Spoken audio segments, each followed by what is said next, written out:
Good day and welcome to the News Roundup for Monday, January 30. I am Abigail Smythe.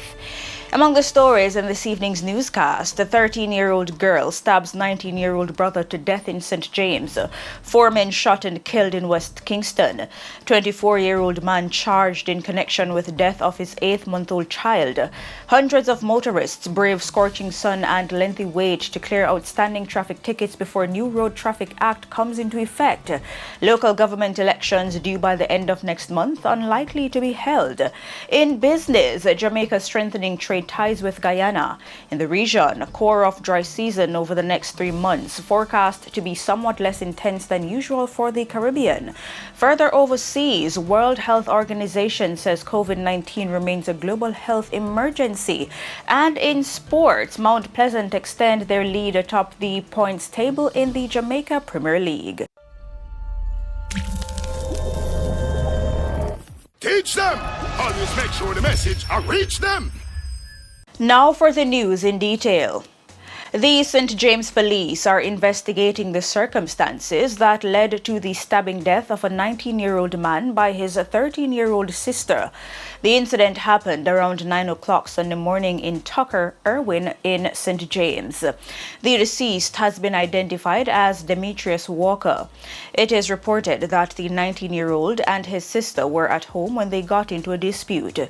Reports are that he hit his sister multiple times during the altercation. She reportedly retaliated by using a knife to stab him in the chest. He was rushed to hospital where he was pronounced dead.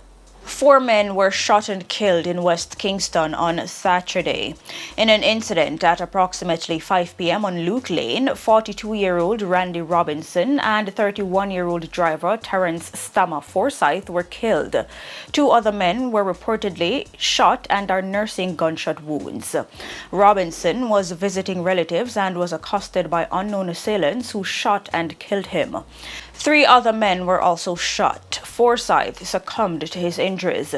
Meanwhile, at approximately 9 p.m., Emilia West, a 24-year-old upcoming artist, and 37-year-old Anthony Davis of Chestnut Lane in Tivoli Gardens were killed in what residents say are reprisal attacks. 4 other persons were injured in that shooting. The West Kingston Police Division has recorded 5 murders since the start of this year, 2 fewer than the 7 recorded for the corresponding period last year. And 1 man was shot and killed and another shot and injured on Lincoln Crescent on Gardens Sunday afternoon. The dead man has been identified as 19-year-old Shaheem Williams, otherwise called Shiaz, from Lincoln Crescent. The injured man is 28 years old. Police say about 2:30 p.m. Williams and the other man were among people in a yard when they were pounced upon by men armed with guns. Reports say the gunmen opened fire, hitting both men. They were assisted to hospital by residents where Williams was pronounced dead and the other man admitted. Police say the injured man was shot in the left arm, chest and back. No motive had been established for the attack. Minister of National Security Dr. Horace Chang says local law enforcement agents are now working with their U.S. counterparts to track down members of the criminal network behind the shipment of guns seized at the Montego Bay Freeport on Friday. 22 firearms and a quantity of ammunition were seized in the operation. It was later revealed that the weapons were untraceable ghost guns, which have become the weapon of choice for criminals. Dr. Chang says the government will have to review legislation to ensure that possession of the computer-generated weapon is illegal. The Kingston Western Police have charged a man in connection with the death of his 8-month-old child. 24-year-old Darren Whittick, a resident of Tivoli Gardens, has been charged with manslaughter and child neglect arising from the December 19, 2022 death of his daughter. Investigators say Mr. Whittick was giving his daughter a bath when he left her unattended in the bathtub for several minutes. On his return, he found the infant motionless in the tub. The child was rushed to the Bustamante Hospital for Children, where she was pronounced dead. Mr. Whittick was charged after an autopsy revealed that the child died as a result of drowning.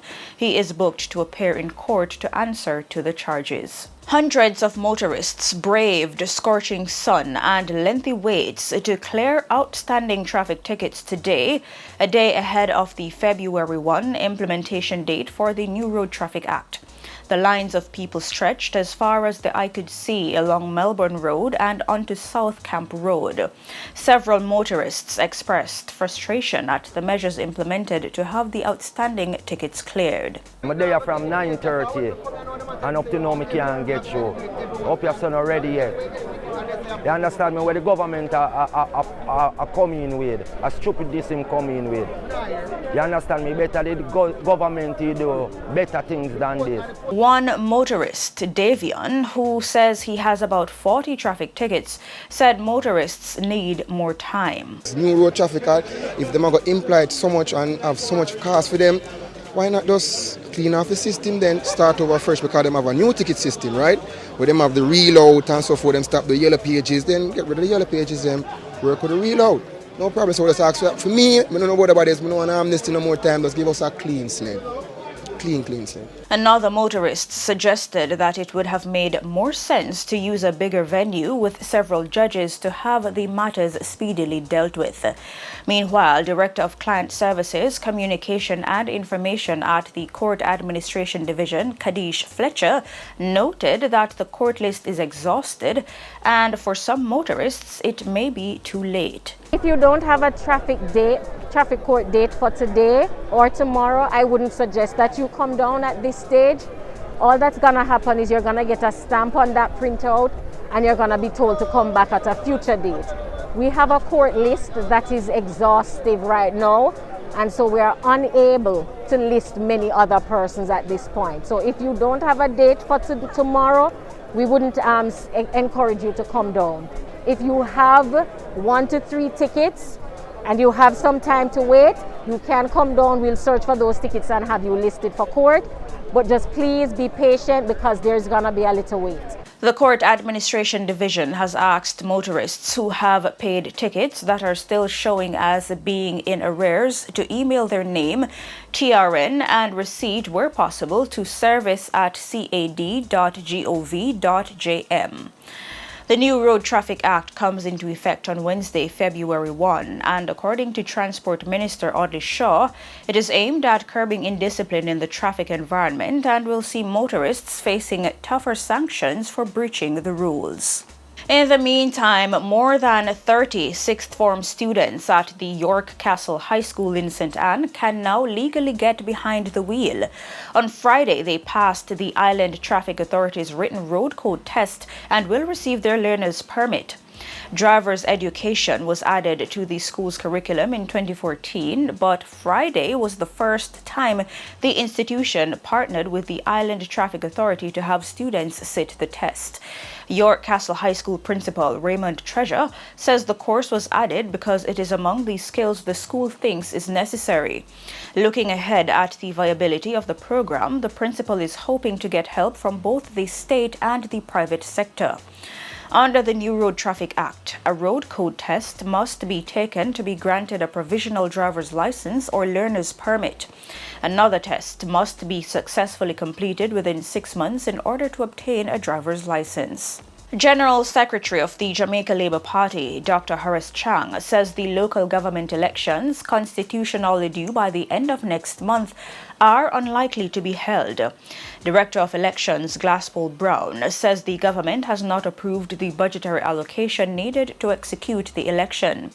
Mr. Brown has observed that even if the budget is approved, based on the tight window, it is unlikely that the electoral office will have sufficient time to train workers and put measures in place to oversee the elections of the February 27 deadline. Dr. Chang says the local government elections will not be held next month based on the challenges facing the economy. He notes that resources are being focused on restoring the strength of various institutions to pre-pandemic levels. In business, Jamaica is strengthening trade ties with Guyana. Minister of Industry, Investment and Commerce, Senator Aubin Hill, has led a second trade mission to the country with a delegation from Jamaica. More than 70 business and trade interests were a part of the mission.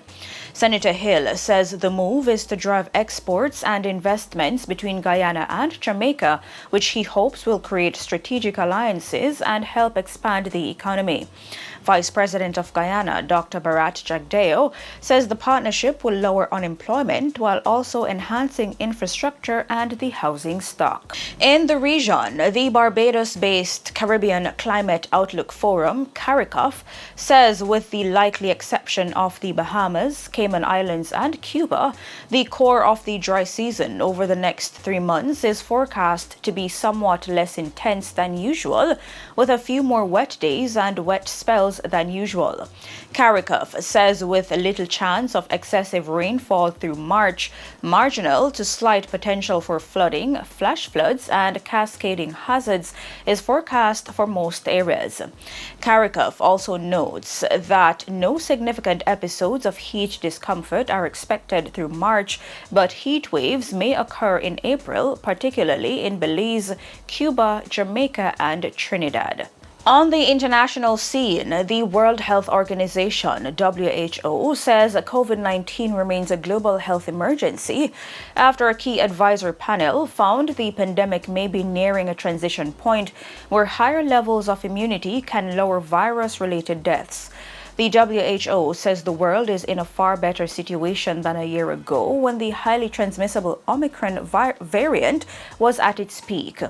However, in the last 8 weeks, at least 170,000 people have died around the world in connection with COVID-19.